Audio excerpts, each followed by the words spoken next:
So this next question now, we're going to start getting away from pure equilibrium, start talking more about acids and bases. And this is the kind of question you might see. Sodium hydroxide, which is essentially Drano, when you have little Drano crystals, that's actually pure sodium hydroxide. But anyway, let's say that we take 0.535 grams of sodium hydroxide, and the molar mass of NaOH is 40 grams per molar.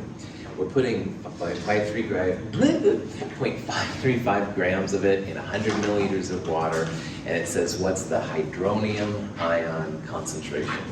There's a couple different ways to solve this. Any way is fine. See if you can figure out which of those four answers is the right one. We'll talk about it here in a little bit.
Is everybody cool if I move on? Cool. All right. So in this problem, we've got sodium hydroxide, hydronium, blah, blah, blah. In these kind of questions, you have just an acid or a base, all right? So it's really important, I think, at this point to figure out if what you're dealing with is a strong acid, strong base, or weak acid, weak base, all right? In the equations, we've kind of seen before. So the question really is sodium hydroxide, like what is it? Is it strong base, weak acid? What do you think? Strong base, absolutely. Only 3 strong bases, all right? NaOH is certainly one of them, LiOH and KOH. And all other sources of hydroxide outside of that would be considered weak bases. Also, if you had a weak base, you would need a Kb. All right, weak bases use equilibrium constants, and those are numbers I would give you. I wouldn't expect you to memorize any K values except for Kw. If it was an acid, all right, first of all, there's only 5 strong acids, HCl, HBr, HI, nitric acid, and phosphoric acid, and that also is not one of them. And if it was a weak acid, you'd need the Ka and stuff to go along with it. So what I would do on this problem is first go grams to moles using the molar mass, and moles divided by the liters, once again, of solution will give you the concentration of your strong base. Now, concentration of strong bases is equal to hydroxide. Strong acids and strong bases push essentially 100% to the product side. So that's why pH of a hydroxide is 14 plus log hydroxide, but you can literally think about it as the concentration of the strong base. So one method to do this is you could find pH. pH would be 14 plus the log of the concentration of sodium hydroxide, the grams to moles divided by liters. And from pH, then 10 to the minus pH, power of minus pH would give you hydronium. The other thing you could do is solve for the hydroxide concentration by itself. So grams divided by moles again, divided by liters, that's really the hydroxide. And Kw divided by hydroxide would give you hydronium. And either way you do it is fine. In this answer right here, I did the latter. I found hydronium using Kw. So hydroxide is just the grams of sodium hydroxide divided by the molar mass. That gives you moles. And I divided by the liters, not milliliters. This number is what was in my calculator. And Kw divided by that number is how I got 7.48 times 10 to the minus 14. Now you could have also solved for pH. pH is 14 plus log of this number, and then hydronium would be 10 raised to the power of minus pH, and either of those ways are fine. If you have a strong base, or a weak base for that matter, the amount of hydronium, which is the hallmark of acids, should be pretty small. So answer A and certainly C are way too big, probably for a base. You'd expect to have a pretty small amount and stuff. Any questions on that? Okay. As an aside, I want to go back to Jonah, what you said, because I was thinking about it here in a couple minutes. And Jonah asked why exothermic is negative. And honestly, I don't have a super good answer. But I did remember just recently that I was reading about Clausius, of the Clausius-Clapeyron equation, and he was the one that formed the idea of entropy. He named entropy. And Jonah, I don't know if this is relevant or not, but Clausius really wanted entropy, which we'll talk about this quarter, that's why I'm bringing it up, and enthalpy, which is what we have talked about, to be kind of opposites. So I talked in lecture about yin and yang and stuff like that in terms of acids and bases. He wanted enthalpy and entropy, which we'll talk about later, to be opposites as well. And entropy increasing is kind of like enthalpy decreasing, negative numbers. Now, I don't know if that's it or not, but I did want to add that to the thing, because I was thinking about that going, And so anyway, that may or may not be helpful, Jonah, but and I still apologize as a person that they're different like that, but all right, Prophet may be back on. I don't know if it fell off or it was on too tight perhaps, but either way, back to the next question. All right. Shut up, Michael. Anyway, this is a question then where we have thanks for playing. You have the Ka for H2S, there we go, and we have a Ka for HCN. And the question is how to predict this equilibrium. Now really we're not studying weak acids plus weak bases together, but if you have the K values, you can actually make a prediction what's happening here. Now, this reaction is really wild, but if you know what a Ka expression is, you can write out a Ka for H2S. And you can also write out a Ka for HCN. And on this problem, if you take those two Ka expressions and combine them, like we did earlier with our example with the nickel to carbonate, you can actually calculate what the equilibrium constant is.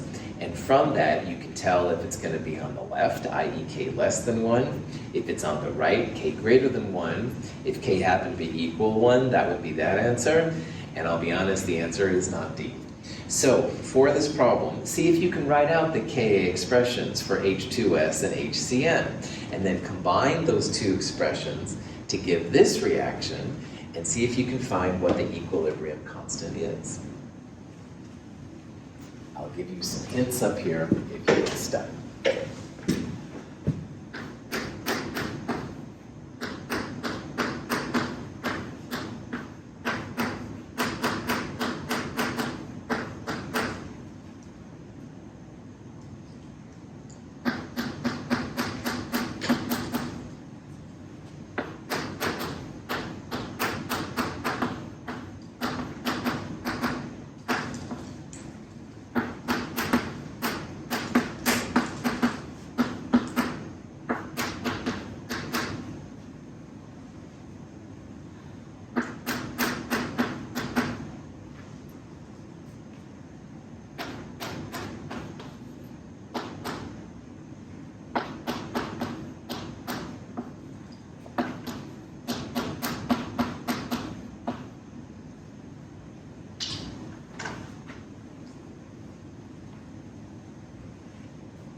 Is everybody cool with that? All right.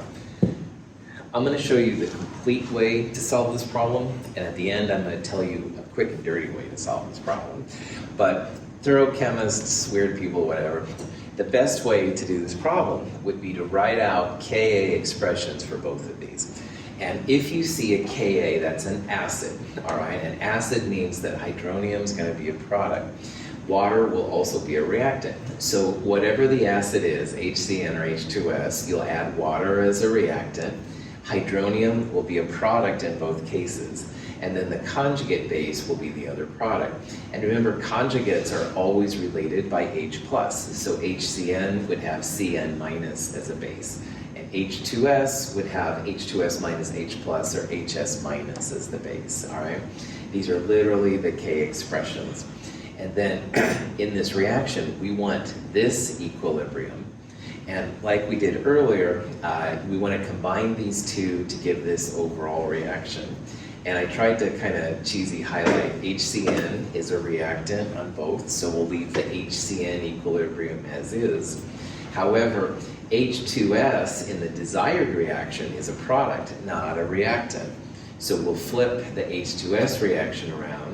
When you flip it, that means you're going to flip the K value, take the inverse of it, so 1 over 10 to the minus 7.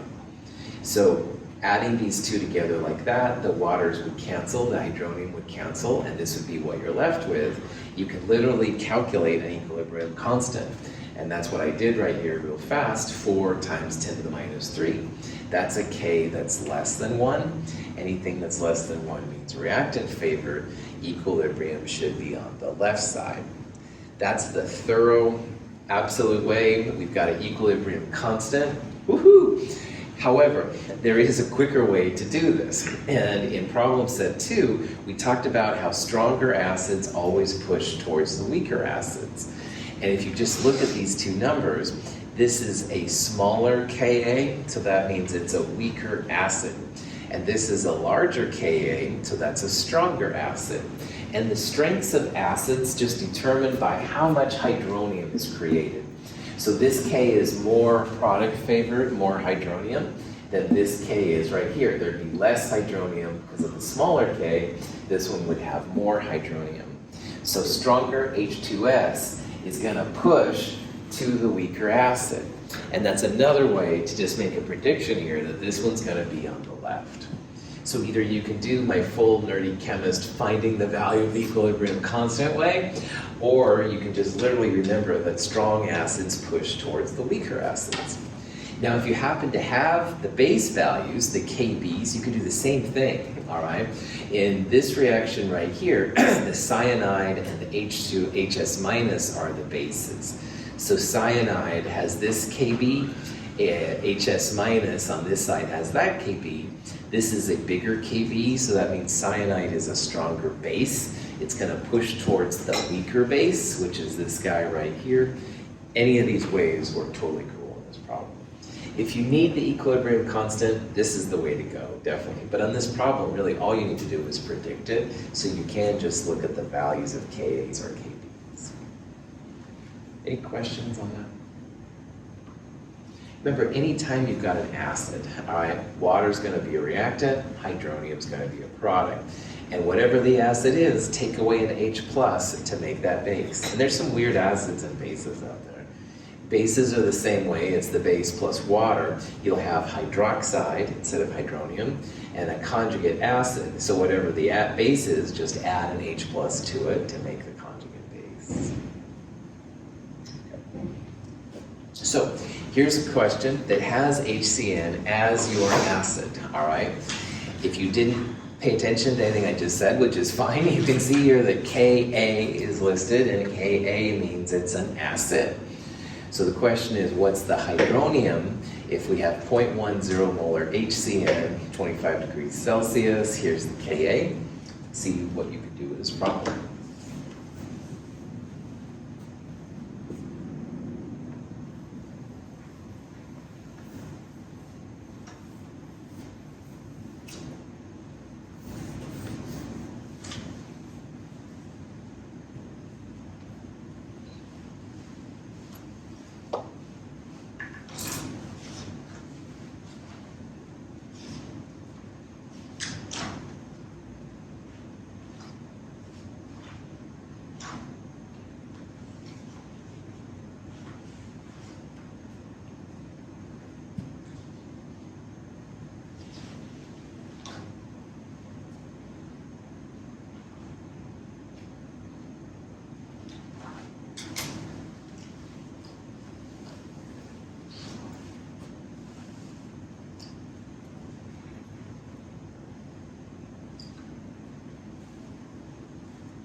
Is everybody cool if I move on? I need more time.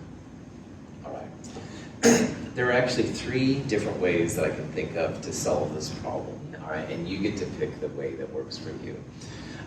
This is another Ka expression, and Ka is always the acid plus water, conjugate base plus hydronium. So in the equilibrium expression, you don't include liquids and solids, so the water's out. So Ka, the number, would equal hydronium times cyanide conjugate base divided by the concentration of your acid. So initially, we have 0.10 moles per liter of the acid. When you set up the ice table, this would be minus X for HCN, and you'd have X for both hydronium and cyanide. And you could go ahead and do the quadratic at this point if you wanted to. However, I promise from basically here on in, 100 times K is going to be less than C. And what that means then is you can ignore this little minus X. And if you do that, you end up with X squared equals Ka times Ca. Whoops, right, kind of backwards here. And X, remember, is hydronium squared, essentially. So hydronium is literally then equal to square root Ka times Ca. So method 1, solve the quadratic. All right, but you can. The solve buttons are awesome. Set method 2, hydronium equals square root Ka times Ca. That's kind of the punchline of this problem. Method 3, this is a weak acid. So pH equals minus log square root Ka times Ca. So minus log square root, which I know is a lot to say, but it's not too bad in your calculator. Ka, this number, times Ca gives you pH, and from pH you go 10 raised to the power of minus pH to solve for hydronium. So any of those methods work, and they should all give you the same value, which is 6.3 times 10 to the minus 6. So again, in this example right here, I just use minus log square root Ka times Ca, which is kind of what I'm pushing you to. But on the other hand, this comes from the Ka expression, which you can solve for a quadratic. On the other hand, ignoring that little minus X is absolutely okay. So really, hydronium is just square root Ka times Ca. So any of these methods are totally cool. You choose which one works for you. Any questions on any of them? Was there a time when you had your students memorize all of the formulas for the pH calculations of weak acids and strong acids and weak bases and strong bases? Yes. This is an advantage for you all being in still kind of, quote, COVID era, because, yeah, in the old days, I would have made students come in for the exam, which would have been like Wednesday morning for us, all right? And yeah, they would have had to know these kind of things and stuff. So there's good and bad things about COVID, right, and stuff. So let's think of it as an advantage and stuff. So anyway, it's good to have you here.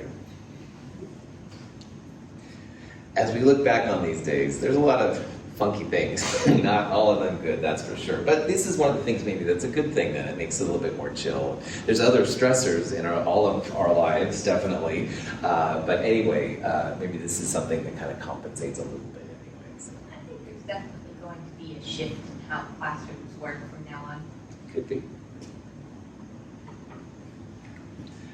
Any questions? Here's a question. We've got sodium carbonate. We have a Kb for carbonate.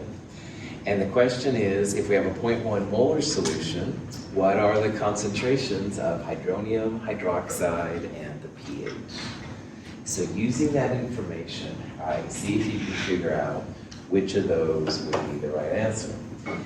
And if you think about what a Kb is and how that relates to pH, you might be able to do this problem without doing any calculations.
Everybody cool?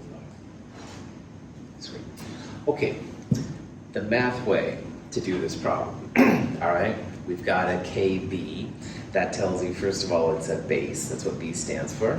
And the fact that there is a KB means it's a weak base. Weak bases rely on equilibrium constants. So if the math way of doing this problem, what I would do is I would definitely first solve for the pH of the weak base. pH equals 14 plus log square root KB times CB. So 14 plus log square root this number times that number will give you the pH. And from pH, you can go 10 raised to the power of minus pH to find hydronium, this column. And then Kw, 10 to the minus 14 and 25, divided by hydronium will give you hydroxide, this value. And I'll show you that math here in a little bit, how that works out. But now what I want to do is think about it on kind of a conceptual way, hand-waving way.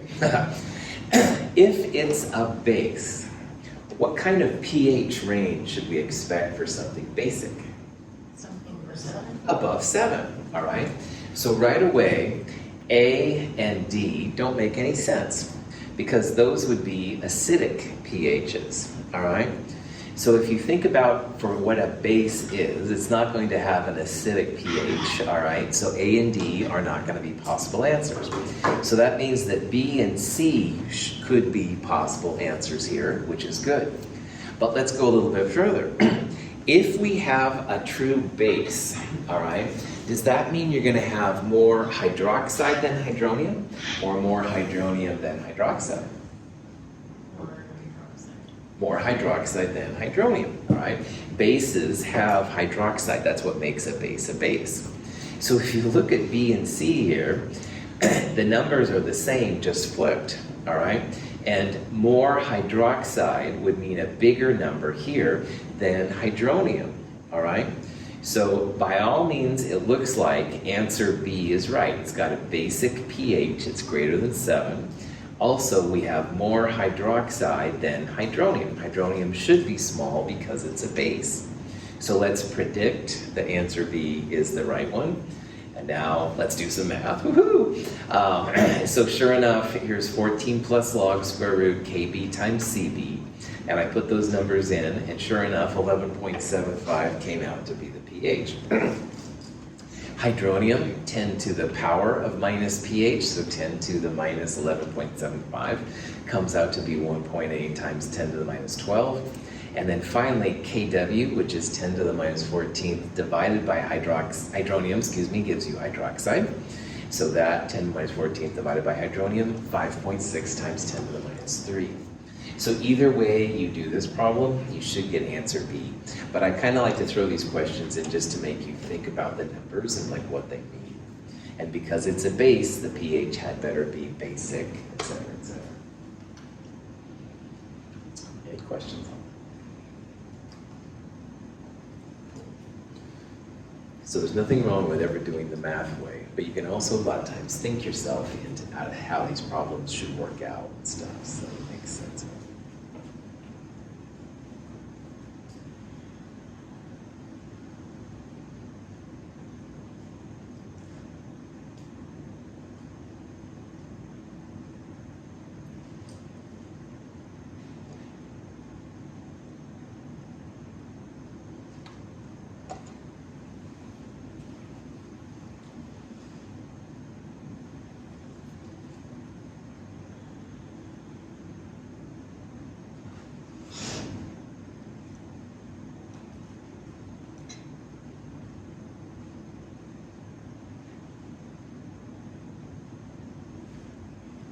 Good job.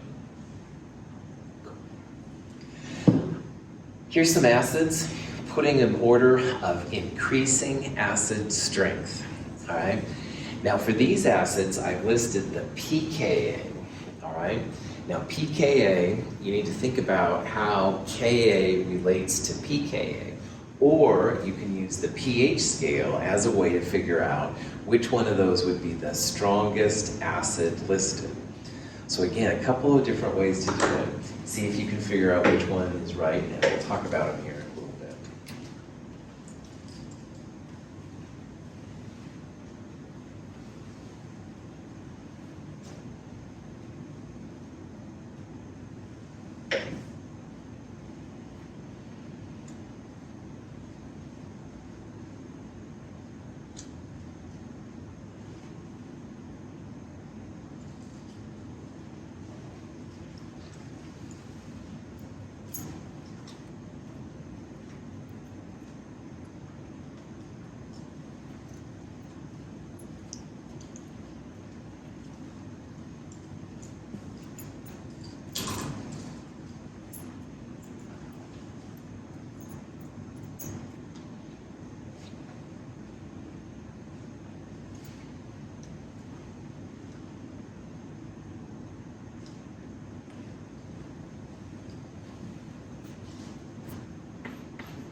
me till I sounded it out in my head. Totally.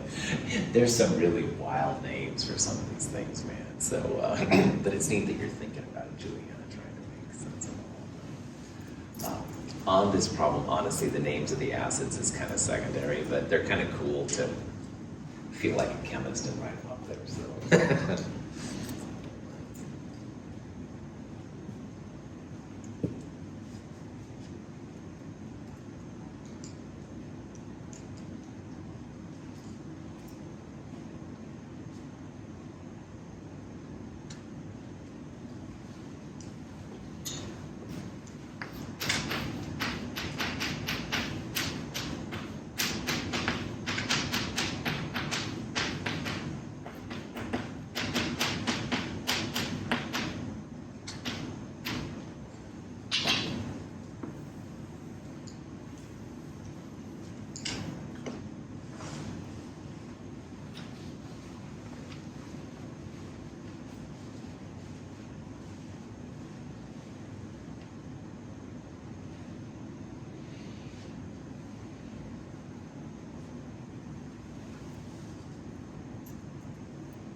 There's a couple different ways to do this problem. Earlier, we did a problem with HCN and H2S. And in that problem, I said the quick and dirty way to figure out where the equilibrium is to look for the bigger Ka. And bigger Ka in that problem was H2S, and it pushed towards the HCN side because the Ka number was literally bigger than the Ka number for HCN, all right? So we would say that H2S is a stronger acid. It has a bigger Ka. This would be the weaker acid. So one way to do this problem is to convert all these pKa's to Ka. And it's not hard. Ka is just 10 raised to the power of minus pKa. And you'll have the different numbers and you compare. Increasing acid strength means weakest acids first and strongest acids last. But another way that I do myself, honestly, is I think about this as if it was a pH and strongest acid. If these were all pH numbers, not pKa, but pHs, we would say that the strongest acid was probably this one, all right? Because strongest acids have smallest pHs, and the weakest of the acids would be this one. If you had a pH of 8, that would even be a base, all right? So either way you do this is fine. If you do it the acid way I just mentioned, then this would be the weakest acid. This would be the next strongest, and this would be the strongest. And that would apply to Kas as well. So either way you do this is fantastic. You can also, like I said, go 10 to the minus 8.06, which is like 10 to the minus 8. And that's pretty small compared to these other ones, which are getting bigger. So either way you want to do this is cool. I put this problem up here because in organic chemistry, a lot of times acids are listed by pKa's. And so you can tell then that this is a weaker acid. This would be a stronger acid than this one, stuff like that. Pretty cool. Any questions on? Sweet. So again, the punchline is just what I do is I think about it as a pH, all right? And so if it was a pH, then this would be the most acidic, this would be the least acidic. While in acid strength, then this would be the strongest acid, this would be the weakest acid initially. So. Any questions on that?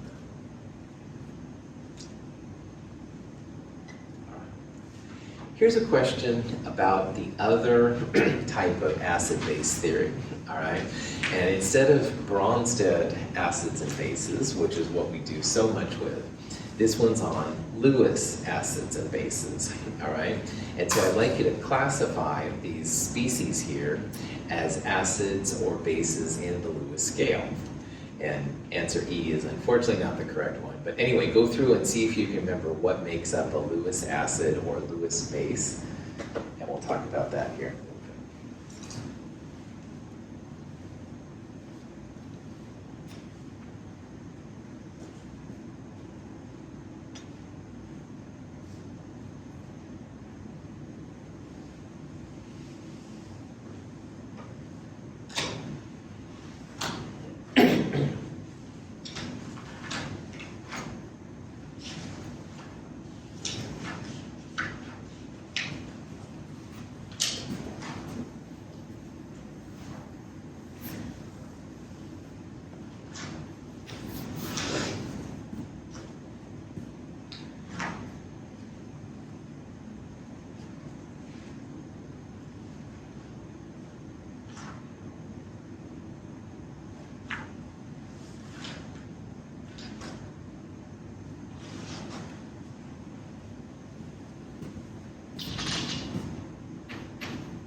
So a Lewis base is an electron pair donator. And up here I've drawn some Lewis structures, which is one place where these Lewis structures can be helpful this quarter. And BH3, when you draw out its Lewis structure, doesn't have any lone pairs on it, but ammonia certainly does. It's got a lone pair. And chloride has just nothing but lone pairs, essentially bristling with lone pairs around it. So right away in this diagram up here, we'd say that, well, boron and trihydride, no lone pairs. It's mostly going to be a Lewis acid, and a Lewis acid is able to accept lone pairs into it. And as we talked about in lecture, Lewis acids are usually group 3As, so boron, aluminum, gallium, those kind of got indium sometimes, those will be good Lewis acids, as well as transition metals. Transition metals are great Lewis acids. In the Le Chatelier's principal lab, you saw that zinc was a good Lewis acid as it made the complex ion with the ammonia and the hydroxide. So you stirred up the cloudy solution, all of a sudden the stuff went away, complex ions formed, which means that zinc, a transition metal, was a Lewis acid. On the other hand, ammonia and chloride both have lone pairs, so they'll be that. In lecture, I made a thing about public enemy, base, how low can you go, and it's base, how high can you go, so I have to throw in one of my favorite bands again, my apologies, so that's not even an answer, that's just silliness. But anyway, Lewis acid, Lewis base, Lewis base, Lewis acid is the thing.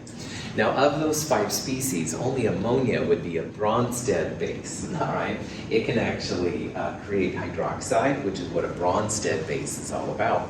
And none of them would be very strong Lewis or Bronsted acids. You could argue that chromium could create a little bit of an acid effect, but it's pretty weak and stuff. So Lewis acids and bases is just a more thorough kind of version of what's going on there. So, any questions? Okay, let's take a 5-minute break. It's about 10:55, so about 11 o'clock or so, we'll hit this up again.